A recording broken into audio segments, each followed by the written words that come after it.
Hi, everyone. Thank you so much for joining us today for our final phone bank to take back California to end this recall. And election day is tomorrow. So this is the final 24 hours. I'm Haley Soifer, CEO of the Jewish Democratic Council of America, and we are thrilled to be joined today by Jon Lovett. Before I turn it over to Jon, I just want to thank everyone for joining tonight, for all the previous phone banks and text banks. And if you want to do one more text bank, we have another one in just an hour at 9 p.m. Eastern or 6 p.m. Pacific. The polls are close, the consequences are real, and this election is critically important. And JDCA has made a difference in this election, reaching out to hundreds of thousands of Jewish voters throughout California. Thanks to your help, we have so far made 63,000 voter contacts, and our digital ads have been seen over 2 million times. We know that at least 33% of the voters that we originally started targeting have already voted. None of them voted before we had reached out to them. And we are happy to see the numbers continue to go up every hour. And these are the final 24 hours. So we are grateful to just leave it all out there on the field with you. So today we're going to hear from Jon Lovett, who really needs no introduction, but many of you know him as a former White House speechwriter and co-founder of the Crooked Media Company, as well as co-host of Pod Save America and host of Love It or Leave It. Jon Lovett also co-created the NBC sitcom 1600 Penn and was a writer and producer on the third season of HBO The Newsroom. Like all of you, Jon Lovett is an active Jewish Dem, a political activist and organizer, and he helped to launch Vote Save America, which also has great resources on the California recall election. So Jon, thank you so much for joining us tonight and for your leadership as a Jewish Dem and a Californian. Thanks. Thank you. Thanks for having me. First of all, I want to shout out Marcy Orley. I see you there. Hi. And I want to shout out Ben Stanislavski because I think he's on some sort of spaceship, which is I think really impressive to be doing this from some sort of craft, some sort of futuristic vessel. Is it a boat?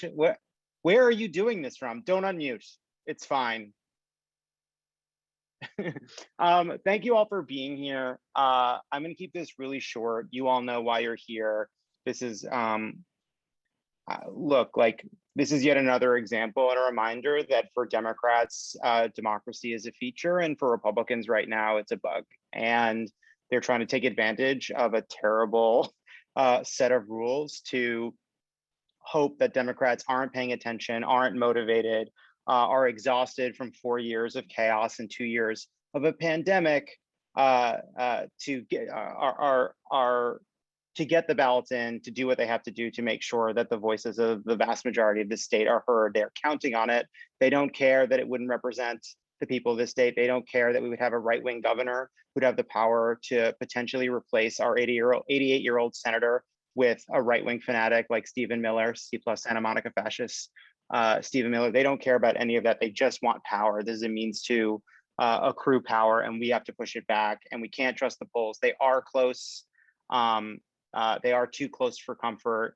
And we just have to do everything we can in these next 24 hours to make sure that a bunch of people in the state who do not want a right-wing governor do not accidentally allow one into office because of an anti-democratic, anti-majoritarian system that can reward a activist, tiny group of people with the governorship because of a ridiculous recall process. And so we have to get the ballots in. We have to call people and remind them why this is important, why they have to get their ballots in, why they have to call their friends in the next 24 hours and get every single ballot we can get in before the polls are closed tomorrow to get them in. Make sure people who don't have a ballot in their house get to a polling place and vote. We have, and if we do that, I think we'll be okay. And I think that's why you're all here. So I'm really grateful, and I for that you're supporting this organization and that you're here. I think Larry Elder, my personal view is that he'd be a terrible governor. That's my take on having an anti-mask, anti-science, anti-woman, anti-equality governor in the most progressive state in the country. I think that would be a problem. I think that would be a really big mistake. So thank you for all that you're doing. Thank you for volunteering, even though it is such bullshit that we have to.